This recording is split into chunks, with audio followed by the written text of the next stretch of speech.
Buenas tardes, un placer estar aquí con vosotros otra vez, después de estos meses y de que ocurran cosas, algunas de ellas llamativas, y que vamos a empezar precisamente por eso. Sabéis que una de las intenciones que tenemos dentro del proyecto de Albarrio y fundamentalmente de la colaboración con Alimenta es el decálogo de presentación de recomendaciones para una dieta saludable y sostenible, esas dos palabras que por fin ya las vemos siempre juntas, y que una de las partes y uno de los puntos que tiene mayor interés es la preservación de la exposición humana a través de los tóxicos contenidos en los alimentos. Como yo digo siempre de broma, algunos estamos en el lado oscuro y en lugar de hablar de las ventajas del aceite de oliva, pues hablamos de los inconvenientes de las garrafas de aceite de oliva de polietileno tereftalato rica en microplásticos y en otras cosas, ¿no? En ese sentido, lo que vamos a hablar es de la toxicidad que nosotros más frecuentemente hemos estudiado, que es la vinculada a sustancias químicas que tienen actividad hormonal. El agradecimiento en la primera página, siempre, como digo yo, eh, proyectos públicos y competitivos. Cuando vayáis a tributar Hacienda en el mes de junio y dirás, ¿dónde se están gastando este dinero? Pues yo siempre digo, mira, en la Centro de Investigación Biomédica y la red del Ciber de Epidemiología, en la cohorte Infancia Medio Ambiente que lleva 24 años siguiendo niños de Guipúzcoa, Sabadell, Ribera del Ebro, Menorca, Valencia, Granada y Asturias, o en cualquiera de los proyectos europeos que nos han permitido estudiar la biomonitorización de la población europea. Las buenas noticias empiezan aquí, ¿no? Yo lo llamo saludable y sostenible, van de la mano y van a la escuela, ¿no? Desde el día 16 de abril tenemos un nuevo Real Decreto de comedores escolares, muy esperado, y habla de seguridad alimentaria. Os tengo que comentar siempre que el concepto de seguridad alimentaria nos trae conflictos, porque para los sociólogos la seguridad alimentaria es que todos los niños tengan comida en su plato. Para nosotros, seguridad alimentaria había sido sinónimo de inocuidad de los alimentos, es decir, que no fueran contaminados por sustancias externas que pudieran tener efectos adversos para la salud. Entonces, ha hablado de que hoy vamos a hablar de seguridad alimentaria en el sentido de inocuidad, por esto que nos referimos a los contaminantes alimentarios. Este Real Decreto de comedores escolares estaba muy bien recibido porque fijaros que empieza hablando de saludable y sostenible. Yo creo que en el año 2019 fue la primera vez en que a los clínicos se les dijo que tenían que tomar decisiones en menús saludables, pero también que tuvieran que pensar en la sostenibilidad, ¿no? Mi ejemplo ese de siempre, ¿no?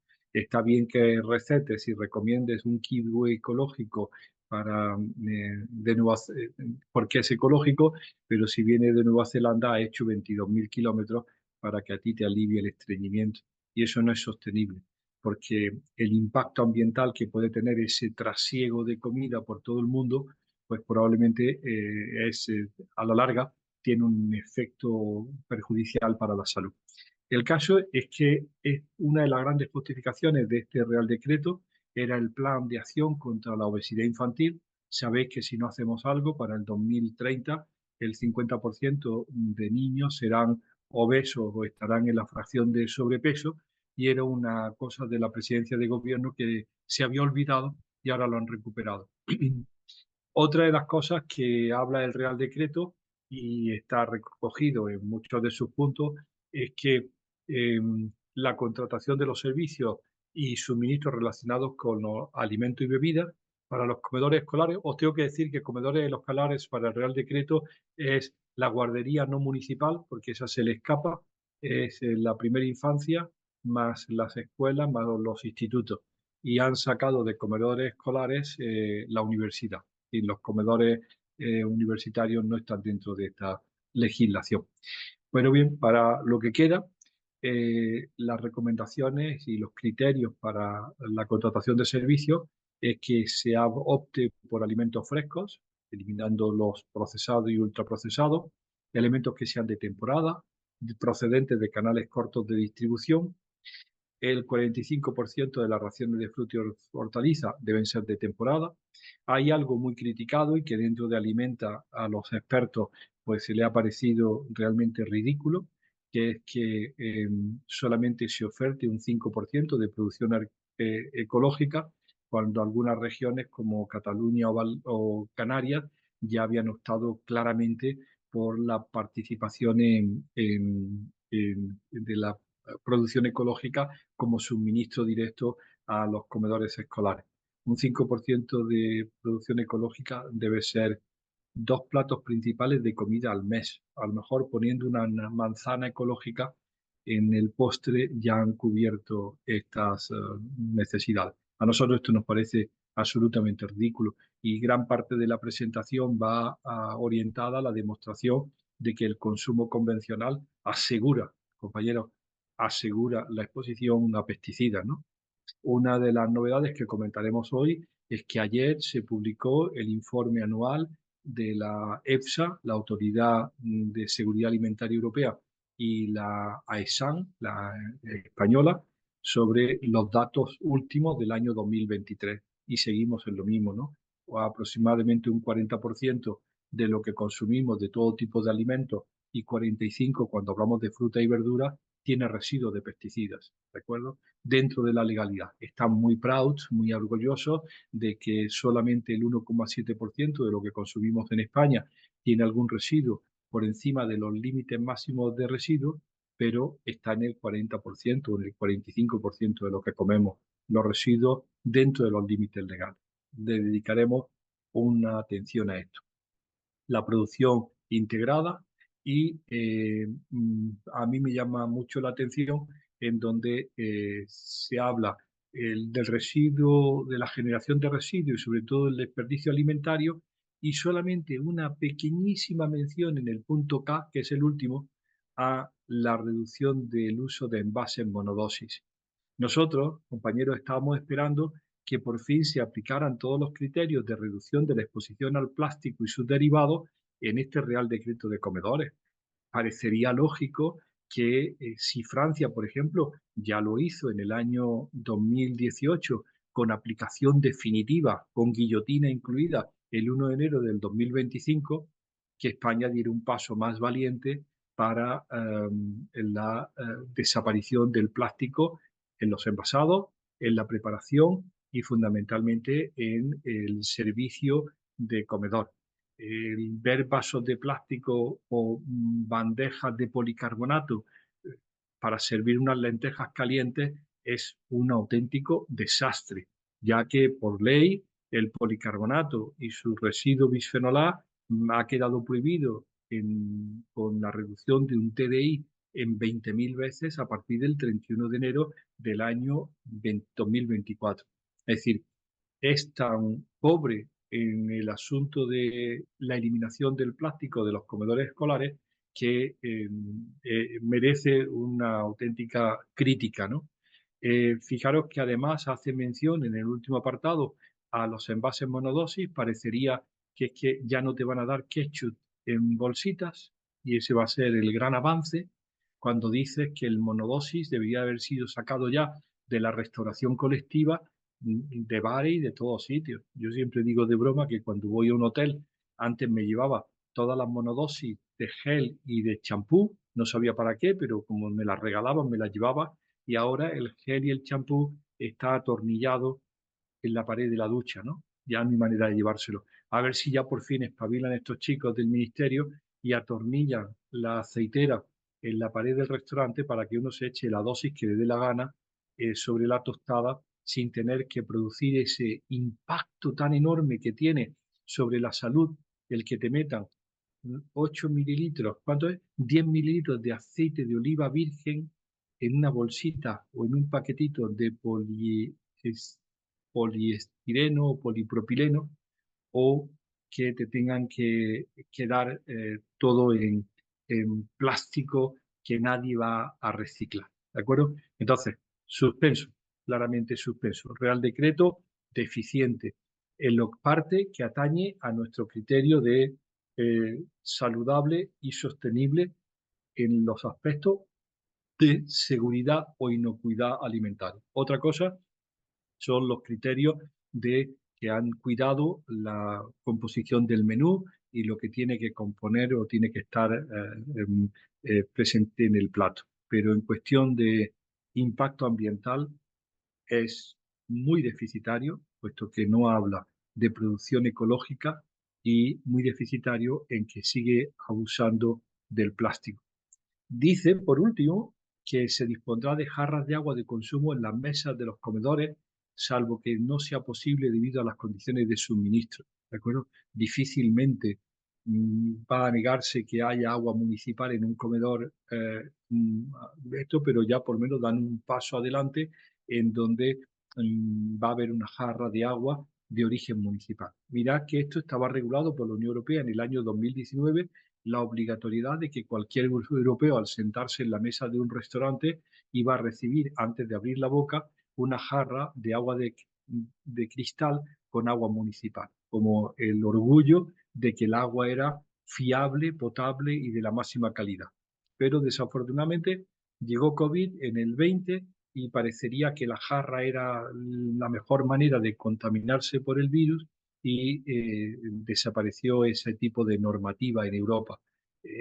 Así asistimos, y lo veremos más adelante, a esa invasión de la masificación del plástico. Bien, en resumen, eh, eh, no aparece ninguna mención al Real Decreto de 1055 de envases y residuos, y os tengo que decir que mejor que no aparezca, porque el famoso Real Decreto que estuvo en las Cortes y pasó al Senado y lo devolvieron a las Cortes y sirvió para que los grupos parlamentarios se pelearan, lo han echado atrás. Europa lo ha leído y le ha dicho, chicos, os habéis quedado muy antiguos, las leyes y los decretos y los reglamentos europeos del 2025 obliga a que repaséis de nuevo todo vuestro Real Decreto de envases y residuos. Y ahora nos han dado hasta el 6 de junio para que opinemos en las deficiencias, que son muy numerosas. Aquí para recordaros que el 14 de septiembre del 18 la Asamblea Nacional Francesa votó por unanimidad la enmienda de ley que prohíbe los envases de plástico para cocinar, calentar y servir alimentos en los servicios de cuidado infantil, escuela y universidad. 2018, 7 años, con entrada definitiva e inmediata, con guillotina incluida, como os decía, el 1 de enero de 2025.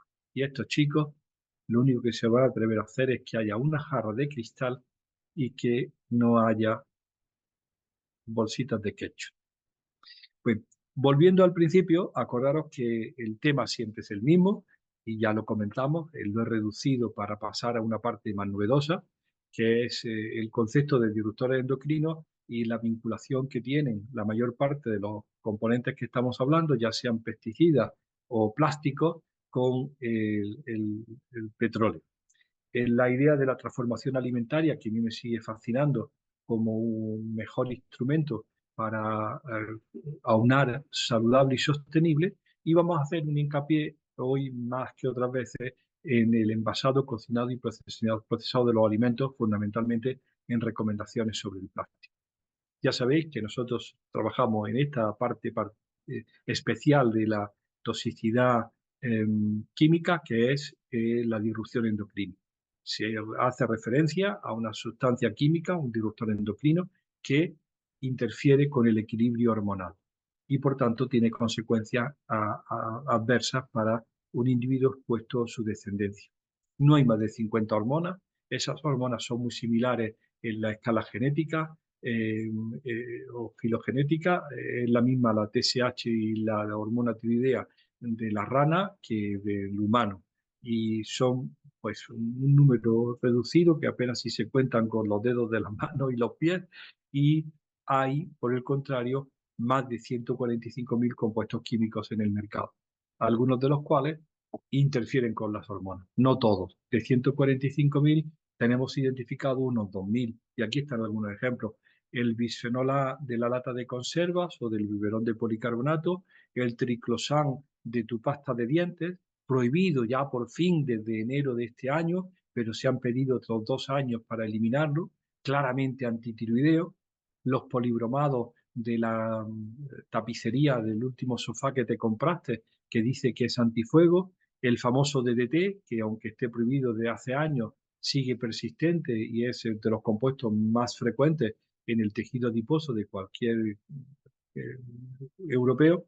Los eftalatos, que son habituales tanto en cosméticos, que están regulados y sustituidos por los de cadena larga, pero que están como ablandadores de, del PVC, las benzofenonas y los parabenos en cosmética, los organofosforados como nuevos retardantes de la llama, los famosos PCB, y os presento aquí la gran novedad que son los perfluorados, que son los Forever Chemicals, los compuestos químicos para siempre, que se han descubierto como la gran amenaza. Han estado en el mercado durante años y ahora se ha descubierto, no hemos dado cuenta que el enlace carbono-flúor es indestructible y estos compuestos son terriblemente persistentes. Derivados del petróleo son fundamentalmente pues, lo que nos rodea, fertilizantes, herbicidas, insecticidas y fungicidas con el que se cultiva lo convencional, los plásticos de envases con lo que nos venden en la tienda, el envase de la comida, o plásticos en la construcción, en la electrónica, automoción, y como hablamos la semana pasada en el Festival de la Lana, pues la ropa, ¿no? No sé si alguien de los asistentes, soy sanitario y muchos de ellos incluso están vestidos de puro poliéster, del típico pijama de hospital rico en perfluorado, que dice, Dios mío, Dios mío, Dios mío. ¿Cómo? ¿Quién va a quitar eso de en medio? ¿Quién va a retroceder en ese uso abusivo del plástico en la ropa, ¿no? Detergentes, jabones y blanqueantes, perfumes, colorantes y jabones, caucho sintético. Veníamos hoy de hablar de una reunión de los ayuntamientos de Barcelona, de Madrid, que venían a Granada a hablar de las zonas de bajas emisiones, todos hablando de los combustibles fósiles y del problema de la combustión y los escapes de los coches, y le he tenido que dar la mala noticia de que al menos un 30-40% de lo que contamina el medio ambiente no viene del escape, sino viene del desgaste de los neumáticos. Ahora nos hemos enterado que gran parte de las PM10 y PM2,5 ambientales no son de combustión, sino que vienen de desgaste de neumáticos y de frenados. Bueno, esto al final todo es petróleo. Cuando decimos que estamos todos expuestos al petróleo, ya conocéis esta diapositiva, la gente se acuerda del chapapote en el Prestige de La Coruña, pero es mucho más sutil. En los estudios de biomonitorización como Human Biomonitoring for EU nos han hecho ver que la exposición a petróleo es la exposición, por ejemplo, a los eftalatos.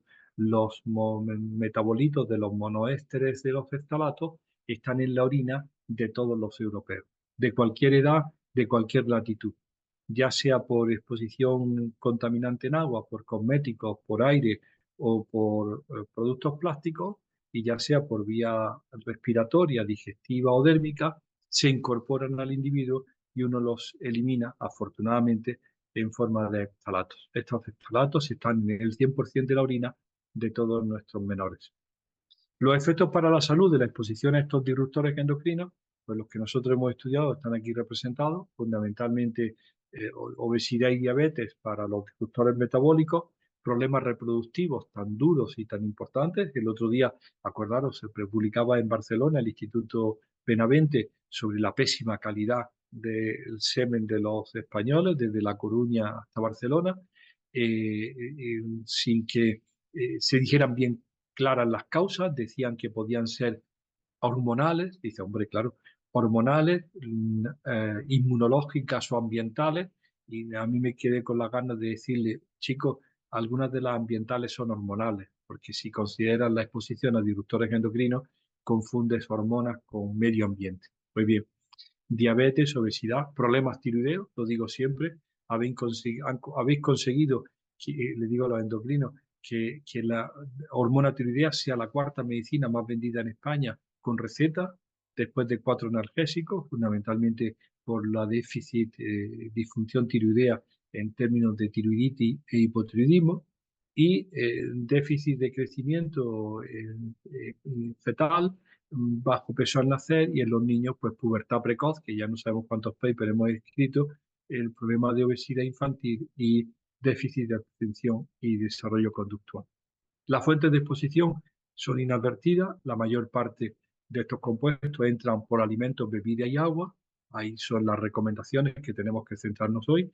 Pero también acordaros que prometimos que un día íbamos a hablar de cosméticos y productos de cuidado personal, otro día de objetos de consumo y qué es lo que está pasando en el interior de tu casa, en la ropa que llevas o fundamentalmente en el medio ambiente de tu automóvil y las actividades especiales. Por supuesto, nos interesa mucho la exposición durante el embarazo y la lactancia y la exposición en el medio sanitario. En Libérate de tóxicos teníamos comentado esto. Os recuerdo siempre los libros de cabecera, el cóctel tóxico de Bárbara de Menex o Más enfermo, más gordo, más pobre, dedicado a la infancia en Estados Unidos, o La cuenta atrás de Shanna Son en Estados Unidos también. O el libro de nuestra amiga Elizabeth Silvestri y Elena Codina, Los primeros 1000 días, dedicado a la exposición durante el embarazo, la infancia y algunas recomendaciones saludables. Empezando por alimentación, acordaros que durante años la forma más conocida y habitual de exposición a disruptores endocrinos pues era el residuo de los pesticidas. Yo siempre traigo a colación, y lo conocéis ya, esta publicación del año 2019 de Lancet, que se llamaba Alimentación en el Antropoceno, y lo paso muy rápido, pero tiene una clave, ¿no? Que la producción de alimentos es el instrumento más potente para optimizar la salud humana y la sostenibilidad medioambiental, y abogan por la transformación alimentaria. Pero el mérito que tenía esta publicación era justo eso, hacer ver que saludable y sostenible van de la mano. Y hay que normalizar las dietas a partir de sistemas alimentarios sostenibles. Y este es el gran esfuerzo de Alimenta, que ha hecho que en esa aproximación eh, eh, multidisciplinar nos sentemos gente que está preocupada por el contenido de la comida y de la dieta, gente que está en producción agroalimentaria, ya sea ganadera, agrícola o relacionada con la pesca, y gente que está interesada en seguridad alimentaria en el sentido de inocuidad.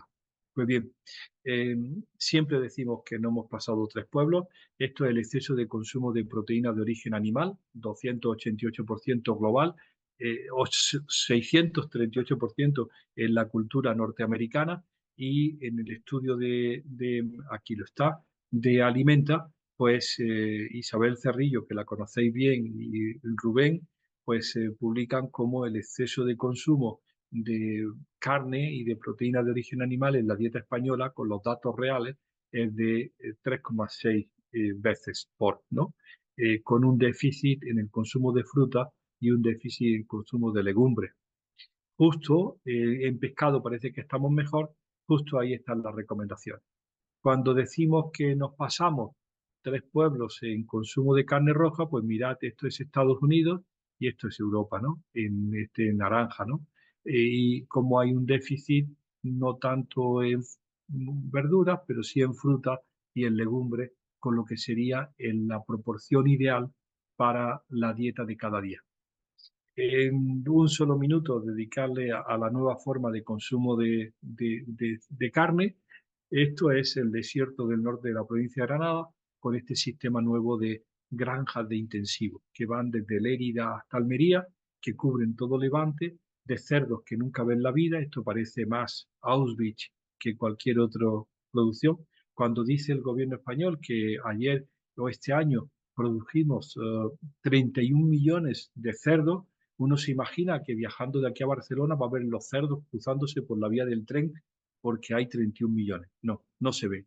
Están en intensivo y están comiendo piensos que vienen de Sudamérica, y la carne se vende fundamentalmente de bajo precio a los supermercados o se exporta a China, que como sabéis es el gran receptor de la carne española. Si consumes carne, como dice la recomendación 7, que sea máximo número de veces al día, limitar ese consumo máximo 3 veces al día y priorizar aves de corral y conejos. pero olvídate del cerdo. Aquí la referencia más graciosa a la cercanía y al consumo ecológico es el consumo de kiwi ecológico de Nueva Zelanda y, por supuesto, el interés que tienen todos los que están en sostenibilidad en el consumo de legumbres, ¿no?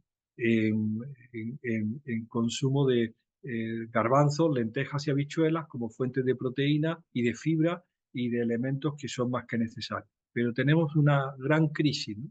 Porque cuando uno va al supermercado se entera que el lineal del cerdo es kilométrico y se pierde en la oscuridad del supermercado, pero el lineal de las legumbres está reducido a un palé donde hay una marca de garbanzo, una marca de habichuelas y una marca de lentejas que son eh, de Estados Unidos, de Canadá o de México.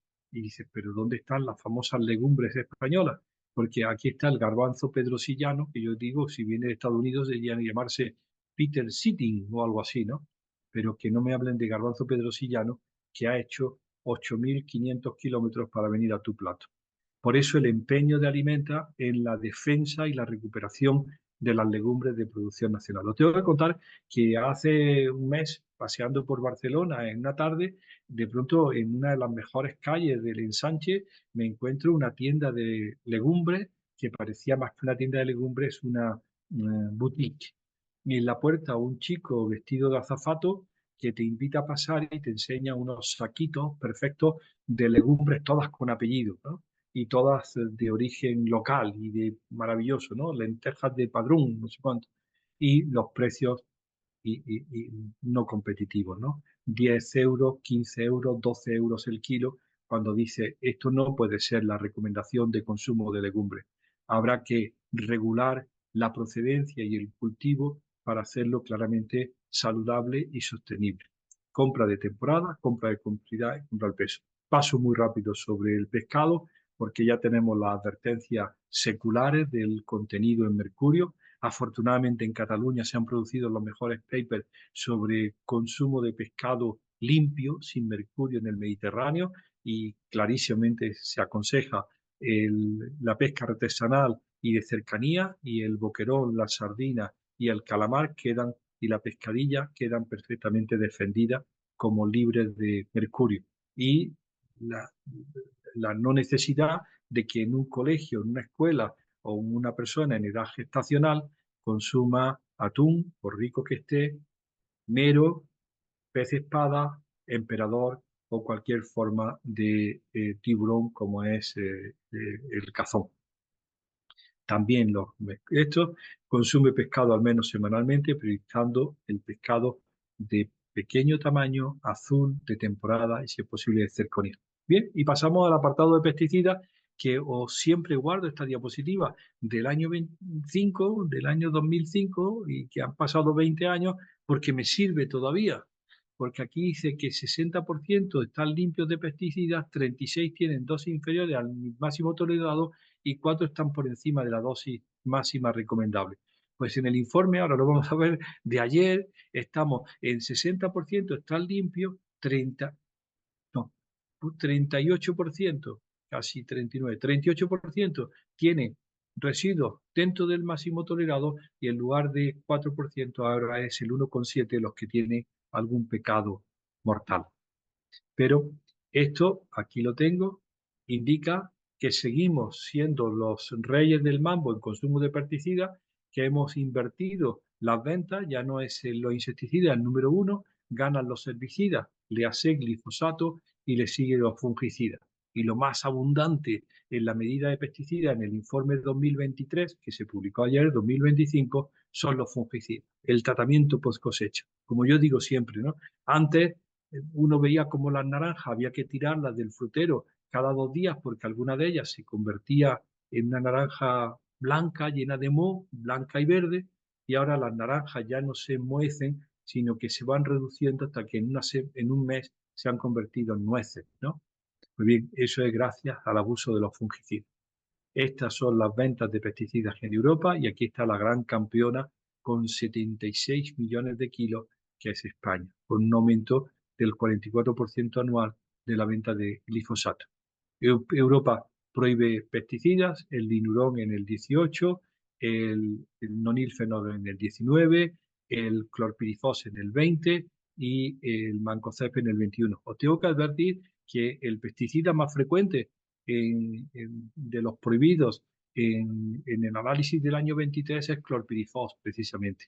Claramente disruptor endocrino, tiroideo y estrogénico, prohibido por la apabullante cantidad de información sobre su efecto hormonal, pero el más frecuente actualmente entre los pesticidas que están fuera de la ley. Bien, quería enseñaros este, que es el informe, a ver si lo tengo aquí. Ah, pues no está aquí la página abierta. Si no aparece. El informe aparecerá más adelante. El informe del año 2023 se acaba de publicar y los datos pues son los que os comentaba, ¿no?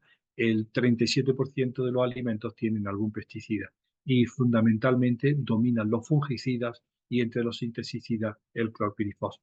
Siempre recurro a este estudio de la generación FITIR, una cohorte igual que Infancia y Medio Ambiente, pero francesa, para explicaros que tenemos un problema con el efecto combinado. Y aquí está todo, ¿no?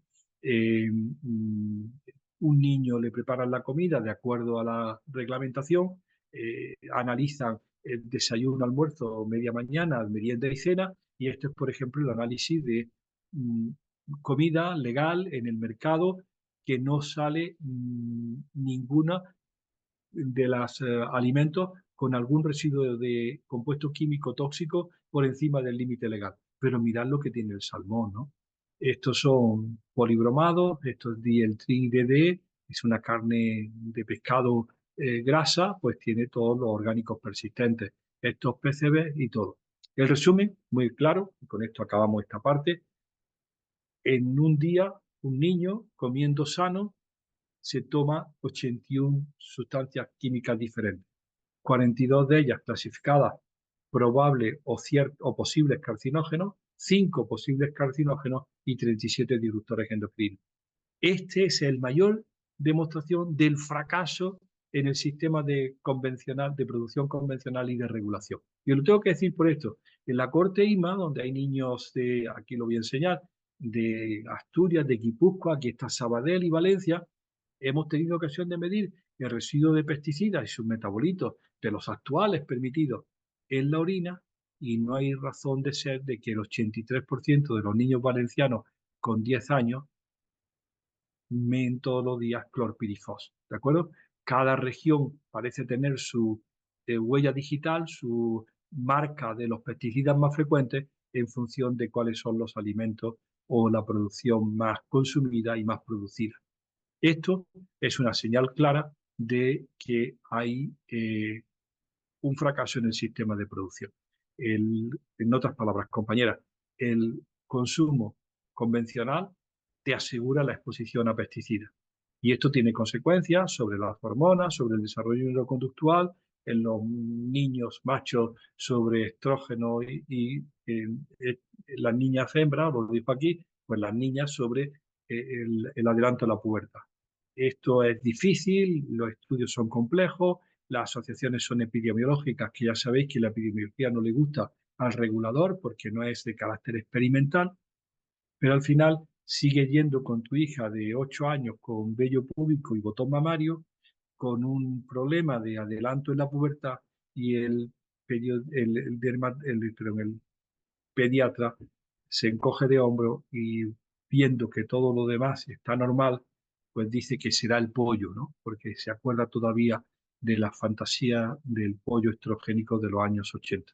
Bien, esto hay que ponerle alguna solución porque en el caso de los varones lo que hay claramente es un retraso en la maduración gonadal y la maduración adrenal y en el tamaño testicular. Cuando esto lo decimos en España, pues decimos, bueno, a lo mejor lo estamos haciendo mal y claramente habría que compararlo. Pues esto es el mismo estudio comparado España, Hungría, República Checa, Letonia y Holanda, padre, madre e hijo, 2.880 tríos, muestras de orina en tríos y 40 metabolitos de 29 pesticidas. Un dineral analizar todo esto. Estos son los que más frecuentes que se encuentran y esto es pues otra vez la vergüenza para España. La media en Europa es eh, un pesticida o dos pesticidas por orina. La media en España es 7 y este que se lleva 13 pesticidas de la orina también es un trío español, ¿de acuerdo?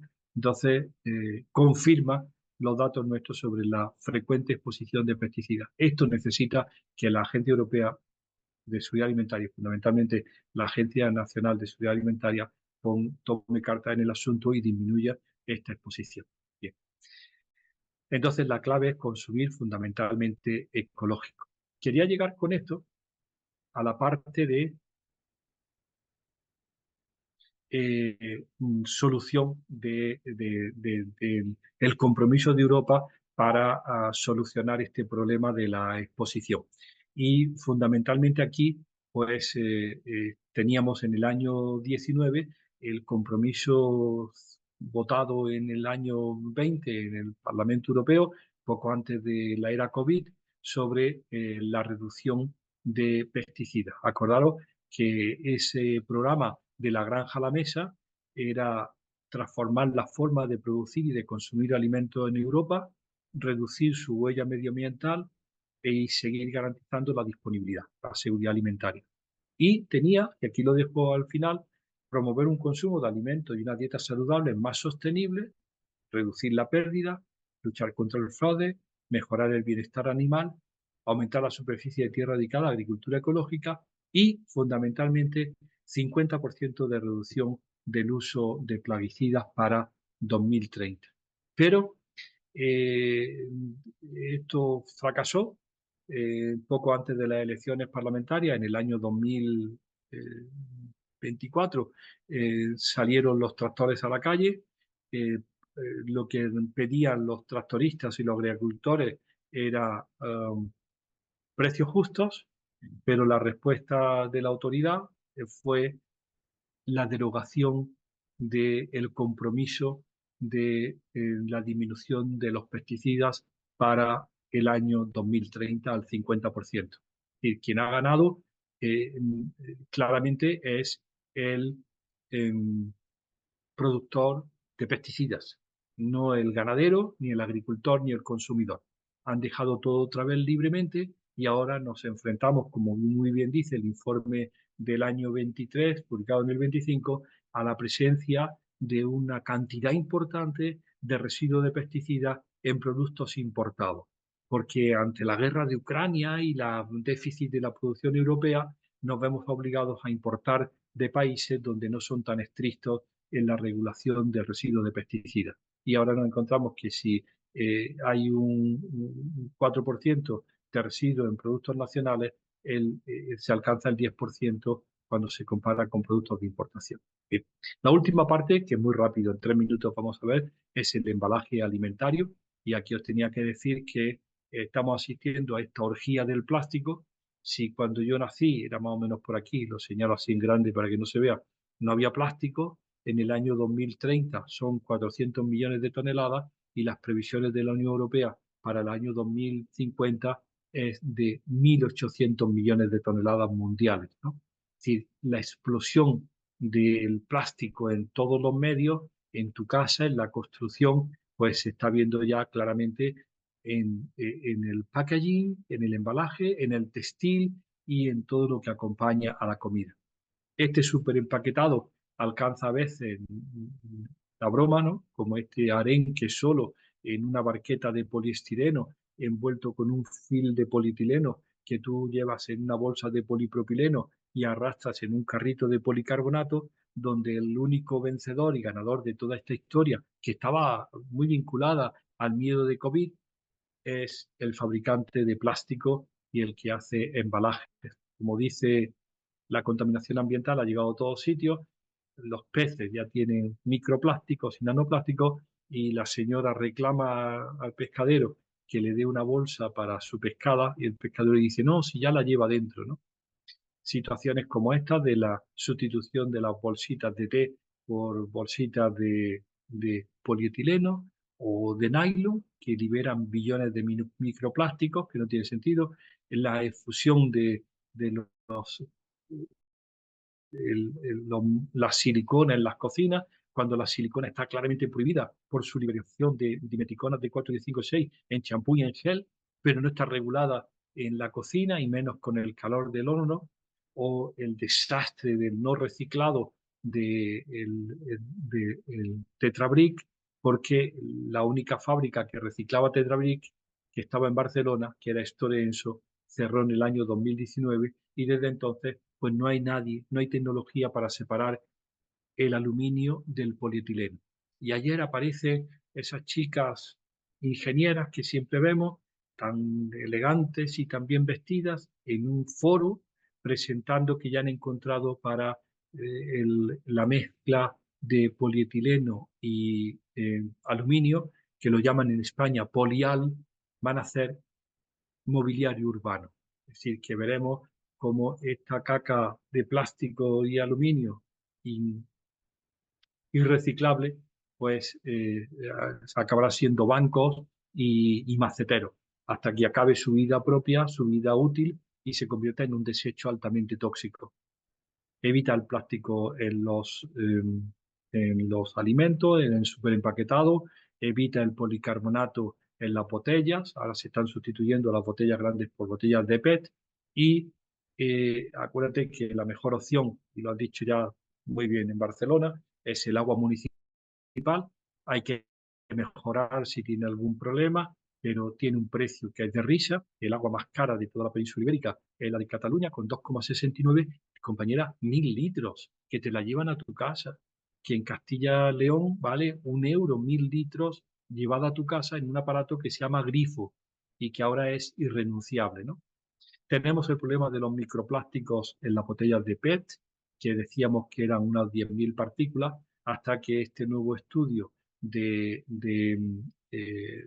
publicado con medida de nanoplásticos sube esos 10.000 nanoplásticos a 400.000, ¿no? La parte final que quería comentaros es que esta exposición ya ha ocurrido. Los plásticos vinculados a disruptores endocrinos ya están en el organismo de todos nosotros. Lo decía Radio Futura, dicen que está hecha de plástico fino.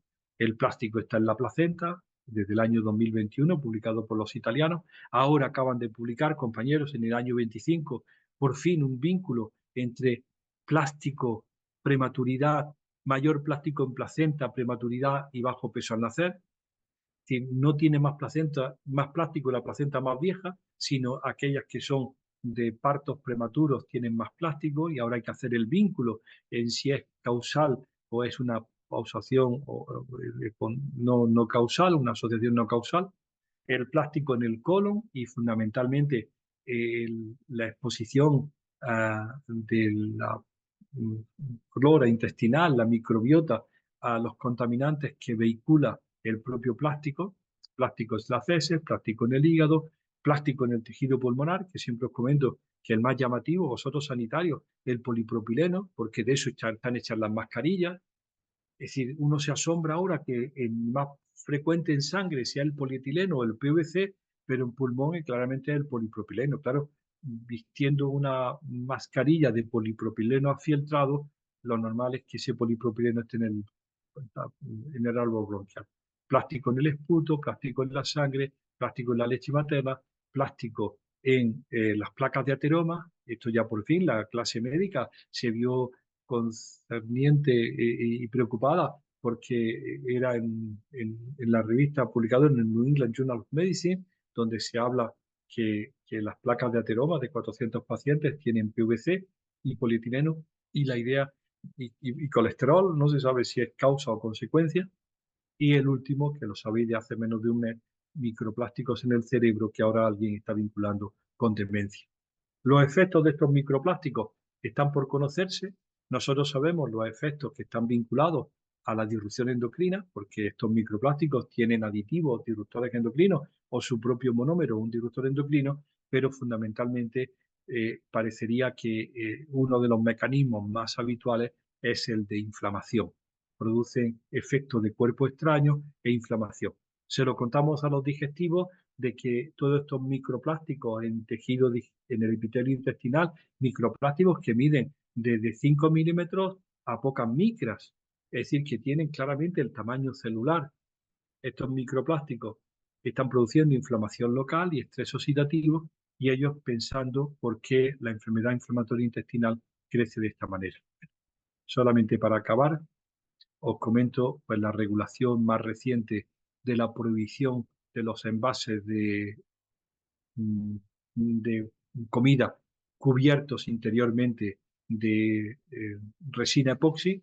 Fuimos al ministerio a reclamar que se implementara. Se han pedido, esto lo publicamos, compañeros, hace 30 años, pues se han pedido 18 meses más porque no estaban enterados para la supresión de esa resina epoxi basada en bisfenol A del interior de la lata de conserva, sobre todo esa lata de atún que se toma libremente tu niño y que, según decía El País, de broma, teniendo en cuenta la cantidad de bisfenol A que tiene, el 31 de diciembre del 2024 te puedes tomar 75 latas en un día para alcanzar el límite máximo o el TDI de bisfenol A, pero el 1 de enero del 2025, con una lata que te tomes, te has pasado 264 veces la cantidad de bisfenol A que es recomendable. Como veis, esto no puede seguir así.